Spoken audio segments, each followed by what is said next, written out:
꽤 긴 본문이죠. 시편 119편이. 그 중에서 오늘은 65절에서 80절까지 우리가 잠시 살펴보려고 합니다.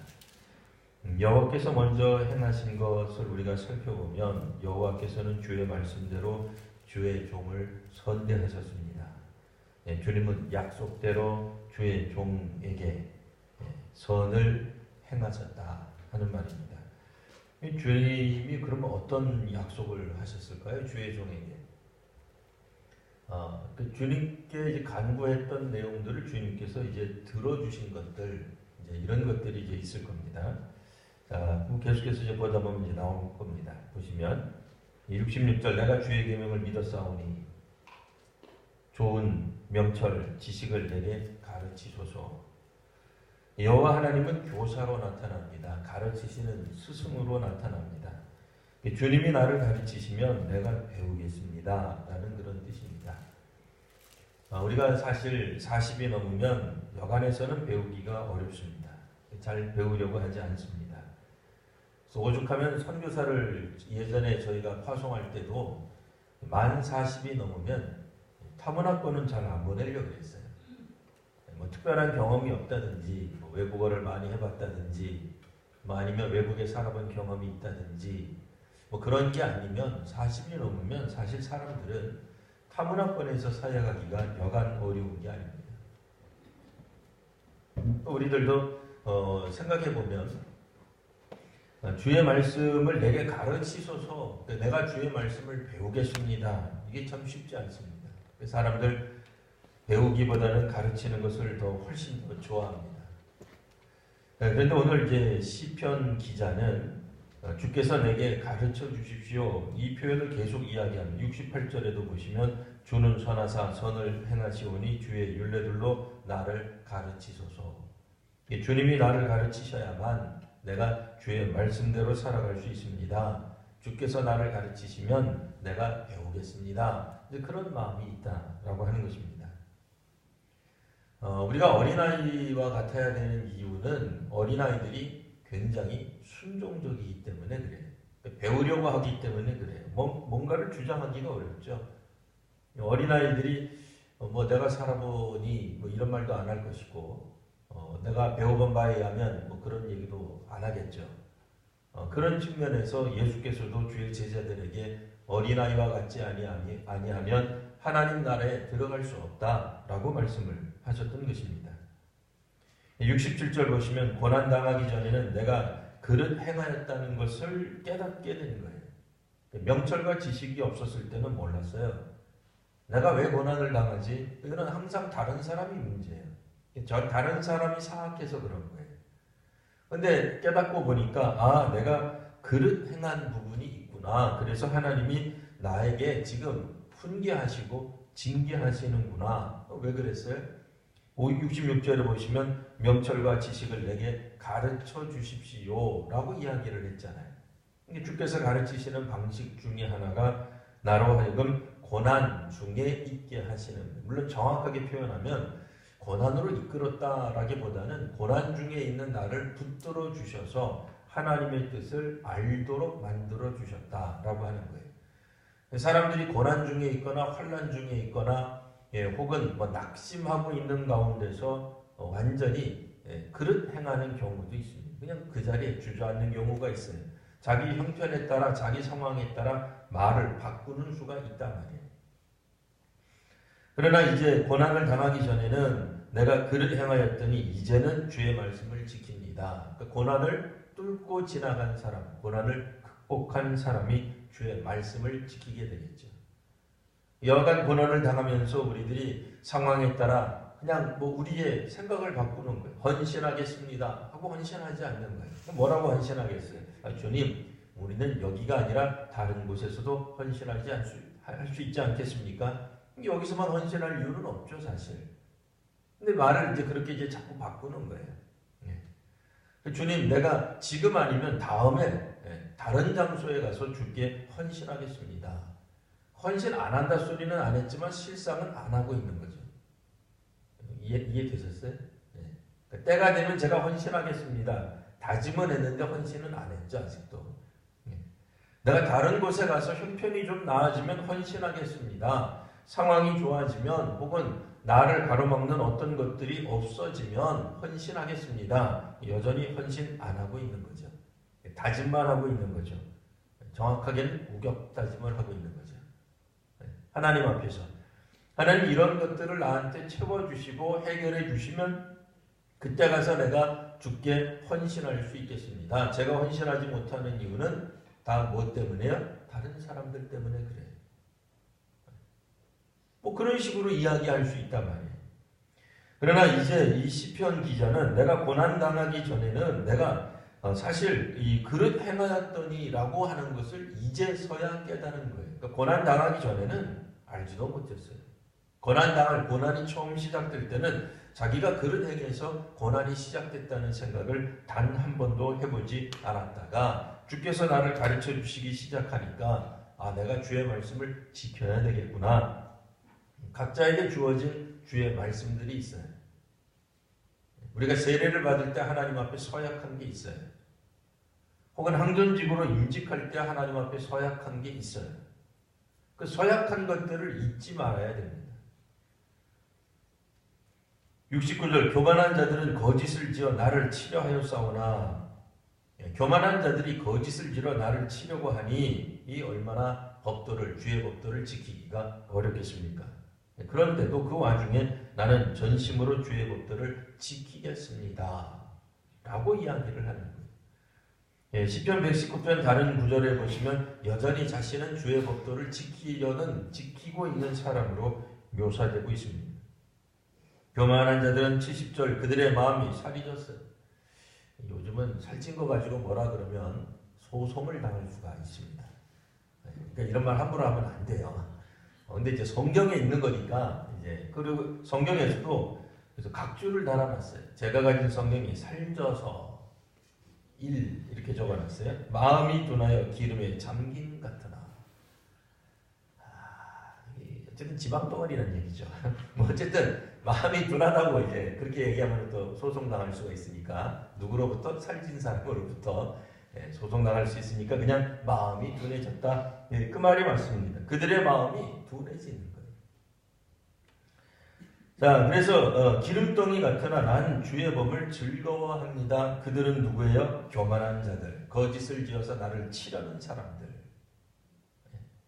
때로는 그게 자기 자신일 수도 있어요. 당황스럽지만. 그 깨달음에 이르게 되면 나도 이들 부류 중에 하나이겠거니 라는 생각이 들기 시작합니다. 안 그러면 항상 다른 사람들만 거짓을 짓는다라고 생각해요. 자기는 거짓말 한 번도 안 한다 생각해요. 우리가 얼마나 많은 거짓말을 하고 사는지 모릅니다. 이소구화에도 나오잖아요. 여우가 지나가다가 포도를 먹고 싶은데 키가 안 닿는 거예요. 포도가 나중에 뭐라 그래요? 저거는 쉬어서 못 먹는 거야. 물론 이제 그게 자기 합리화의 대표적인 우화이기는 합니다만 자기 합리화도 사실은 알고 보면 거짓말하는 거예요. 자기가 뭐가 맞냐고요. 자기가 짧아서 아무리 뛰어도 도약을 해도 이 여우가 닿지 못하는 거예요. 자기가 닿지 못하는 건데 그걸 뭐라고 이야기한 저거는 쉬어서 먹을 수가 없어.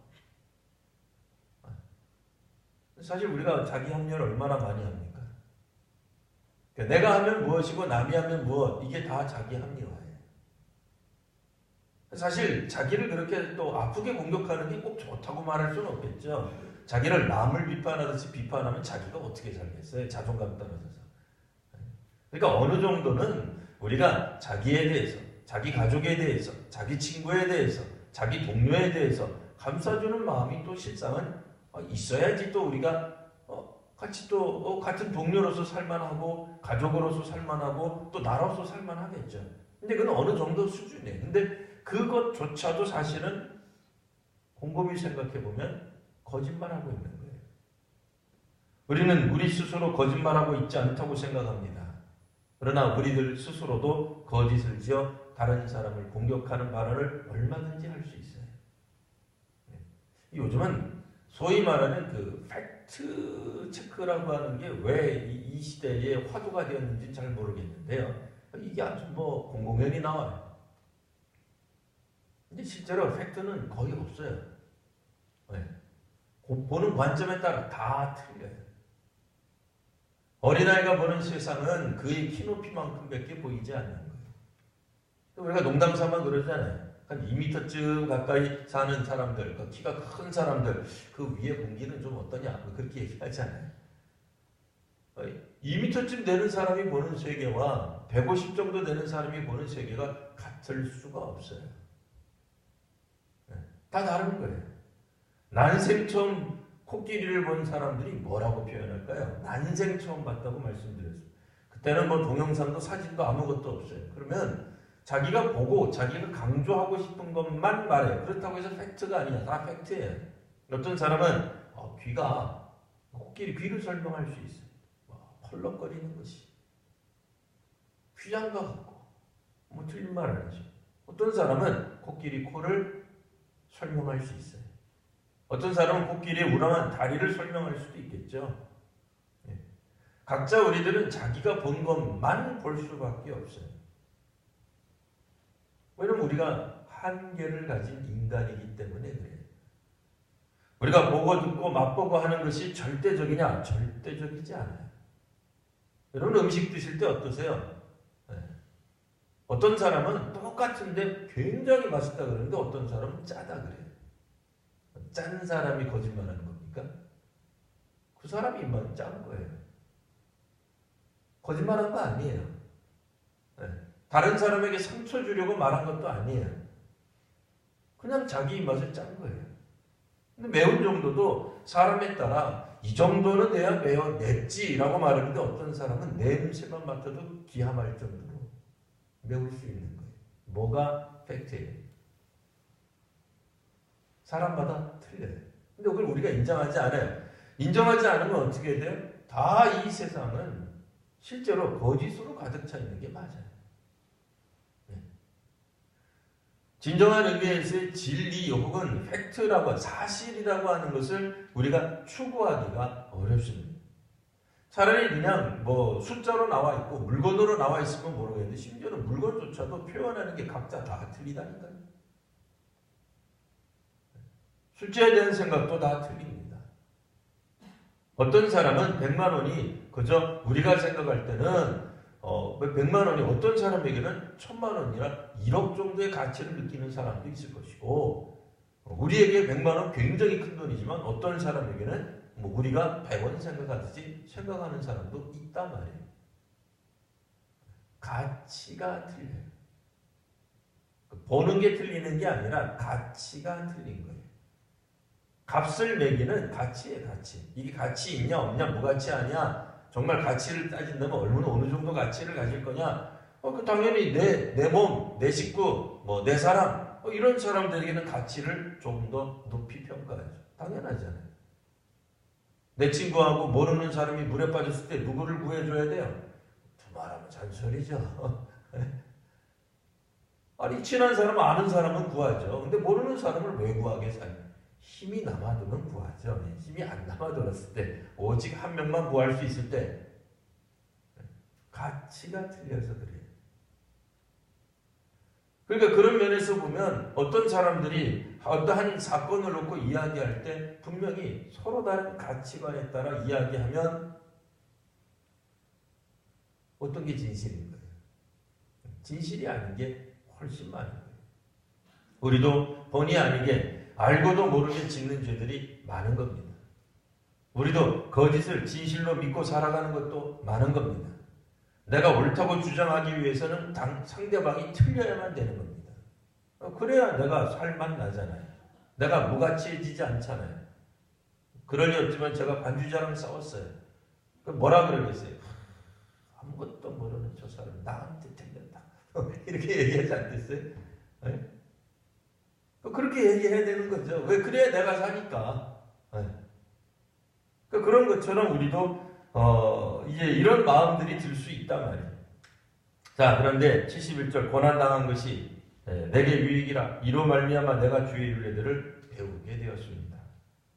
자, 오늘 본문 안에서는 모든 성경이 다 중요하겠으나 제가 오늘 뽑은 중요한 요절 한 구절만 집으라면 71절입니다.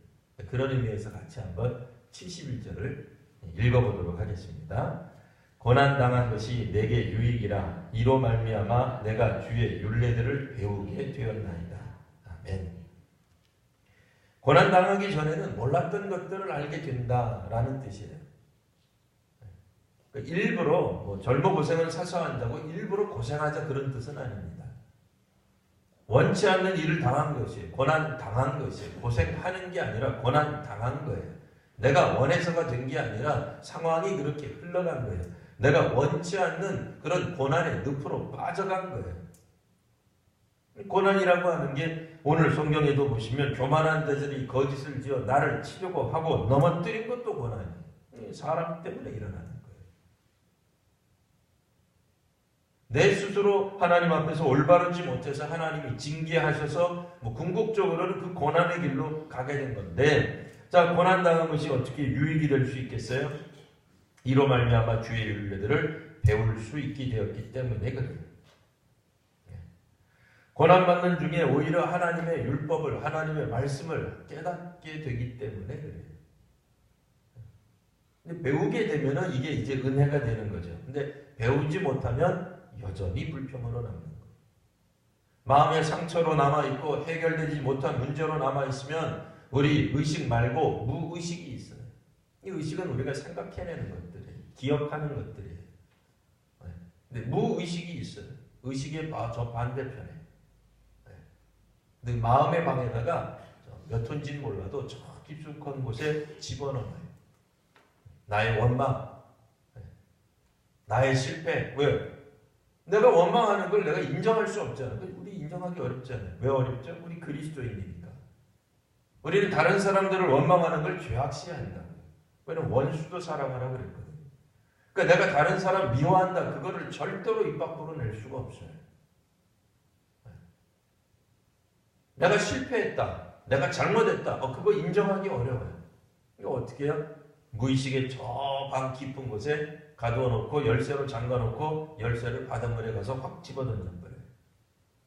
아무도 못 열게. 심지어는 자기도 못 열게. 근데 고난을 당하다 보면 그런 것들이 하나 둘 나와요. 깨닫지 못하는 상황 가운데서 하나 둘 나와요. 우리가 급박한 상황이 되고 여기서는 좋은 상황 아니에요. 행복한 상황 아니에요. 굉장히 불쾌한 상황이에요. 힘든 상황이에요. 죽을 것 같은 상황. 이런 상황이 되면 우리가 분명히 열쇠를 바닷가에 가서 집어 던졌다고 생각하는 그 부정적 감정들이 갑자기 올라오게 되어 있어요.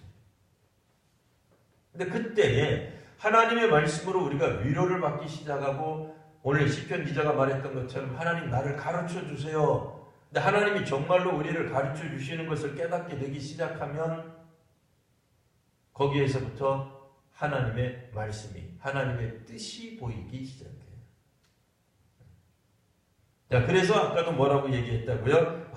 내가 그릇 행하였습니다. 이게 보이기 시작하는 거예요. 그 이전에는 뭐만 보이는 거예요? 항상 다른 사람들만 나쁜 거예요. 나는 항상 고난만 나는 거예요. 나는 의로운 의인인 거예요. 나는 항상 옳은데 언제나 다른 사람들이 항상 문제를 일으키는 거예요.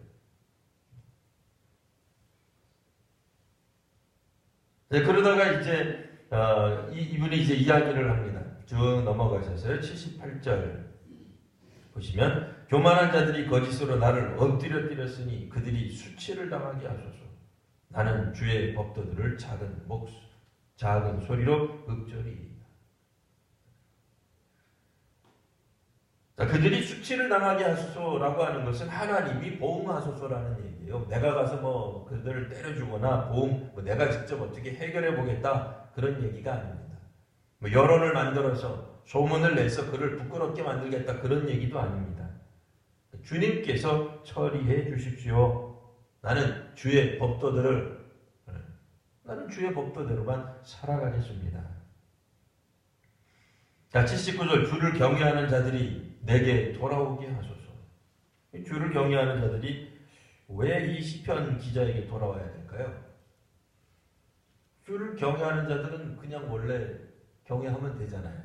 경외하는 사람이면 되잖아요.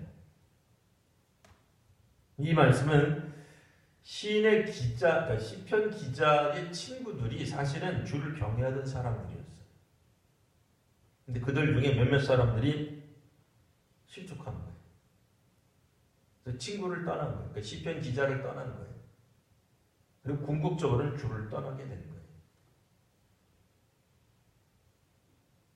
그러니까 주께서도 그들을 수치를 당하게 하심으로, 고난을 당하게 하심으로 결국 그들도 나와 같은 길, 뭐겠어요? 깨달음의 길로 들어오게 하소서 라는 뜻도 되는 거예요.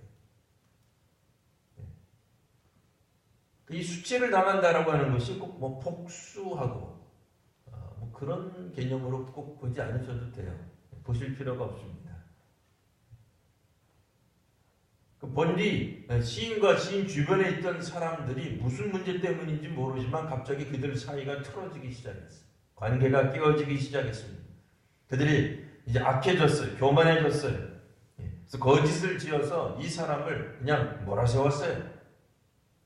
근데 이제 그들도 수치를 당하게 하자. 그럼 뭐겠어요? 그들도 시편 기자처럼 고난을 당하는 거예요. 그들도 고난 당하는 중에 그 고난이 그들에게 유익이 돼서 하나님께로 돌아오게 되기를 기다리는 겁니다. 자, 그리하시면 79절 하반절 그들이 주의 증거들을 알리이다. 뭐 문 밖에 서서 주님 접니다. 문 열어주세요. 나는 너를 모른다. 해서 주의 증거를 안다. 이러면 이제 끝난 거죠. 그건 이제 최후의 심판 때 얘기고 여기서는 이제 구약이잖아요. 그러니까 그런 개념은 아니고 자, 그들이 이제 돌아오게 된다는 것 어떻게 돌아와요? 그들이 수치를 당함으로 고난을 당함으로 다시 한번 그들도 주님의 증거들을 알게 되기를 원합니다. 자, 80절 내 마음으로 주의 율례들에 완전하게 하사 내가 수치를 당하지 아니하게 하소서. 이 말씀은 혹시 우리가 이렇게 읽을 수도 있죠. 주님 율례들을 내가 완전하게 완벽하게 내가 추구하겠습니다. 지키겠습니다. 그렇게 함으로써 내가 다시는 수치를 당하지 않겠습니다. 이렇게 읽으면 되게 이상해지는 거죠. 결단할 때는 굉장히 좋은 것 같아요. 뭐 하는 것 같잖아요. 내가 주의 율법을 완벽하게 지킴으로 다시는 이와 같은 수치를 안 당하겠습니다. 사람은 그렇게 못 산다 그랬어요. 분명히. 그렇게 되지 못합니다. 자기 식대로 얼마든지 해석하고 자기 합리화를 하고 자기 스스로에게도 거짓을 고함으로 스스로에게 만족감을 주는 것이 인간의 못된 본성 중에 하나예요. 물론 긍정적 기능도 있지만 부정적 기능도 하는 거예요. 자, 오늘 우리가 이 말씀 80절의 말씀을 생각해 볼 때 어떻게 생각을 해야 되겠습니까? 내가 수치를 당하지 않게 되는 이유는 주의 율례들을 따르게 되므로 어떤 수치? 주님의 율법을 따르지 않음으로 발생하는 수치를 면하게 하소서. 주께서 문자 그대로 우리를 최후의 심판대로 불러오실 때에 수치를 당하는 건 뭐예요? 말씀에 순종하지 않는 거예요. 그러니까 우리가 고난을 당하는 동안에도 주의 말씀을 따른다면 그게 수치를 당하지 않는 거예요. 고난이 수치는 아니에요. 그렇잖아요. 물론 이제 우리의 자존감이 많이 땅에 떨어지겠죠. 사람들이 우리를 함부로 대하겠죠. 우리를 인격적으로 모독하겠죠. 근데 그게 수치를 당하는 건 아니에요. 진짜 수치를 당하는 것은 말씀에 순종하지 않는 거예요. 그게 진짜 수치예요. 사람들이 우리를 욕하고 우리에게 비아냥거리고 우리의 요구를 그들이 거절하고 우리의 정중한 요구를 거절하고 오히려 반격해올 때에 우리가 수치를 당하는 것이 아닙니다. 그럴 때 고난당할 때에 내가 평정심을 잃고 말씀에서 벗어나기 시작하면 얼마나 그게 수치스러운 일이냐 말이에요. 그러면 주의 말씀이 왜 이런 일이 벌어졌는지 깨닫지 못하게 되는 거예요. 그러나 고난 당한다 할지라도 어떤 사람에게는 유익이 되는 사람이 있습니다. 고난 속에서도 주께서 주시는 은혜를 경험하는 사람이 있습니다. 오히려 영적으로 얻어가는 사람이 있습니다. 사서 고생하는 거 분명히 아니라고 말씀드렸습니다. 고난 당하는 것이 유익이 되어서 주님의 율법이 이게 이런 뜻이었구나. 주님의 말씀이 이것이구나. 주님은 이런 분이시구나. 라고 깨닫게 되는 사람이 있다라는 말입니다. 이러려면 어떻게 해야 돼요? 주께서 우리를 가르쳐 주셔야 하는 거예요. 주님께서 우리를 가르쳐 주시지 않으면 고난 당할 때 사람들은 되게 좌절하고 절망하고 낙심하고 탈선하게 되겠죠. 놀랍게도 오늘 이 시편 119편 굉장히 긴 말씀이에요. 명시적으로 구체적으로 어떤 고난인지 이렇게 확 드러나면 좋겠지만 오히려 드러나지 않는 것이 더 적절할 수 있을 것 같아요. 저를 포함해서 우리 모든 성도님들이 참으로 우리가 고난이라고 생각하는 것들이 얼마나 많습니까? 그 인생의 고난 가운데서 우리가 유익을 얻는 사람, 어떤 유익이요? 하나님의 뜻을 발견하고 하나님의 가르치심을 받는 유익이 있는 사람들이 있습니다. 오늘 고난 때문에 좌절하거나 실패하거나 자리에 머물러 있거나 뒤돌아서지 마십시오. 바로 그곳에서 하나님이 오늘 우리들에게 하시는 말씀이 있습니다. 고난 중에서도 주께서 나를 가르쳐 주십시오라고 간절히 기도하는 우리 성도님들, 저와 여러분 모두가 되시기를 바랍니다. 이제 우리 함께 기도할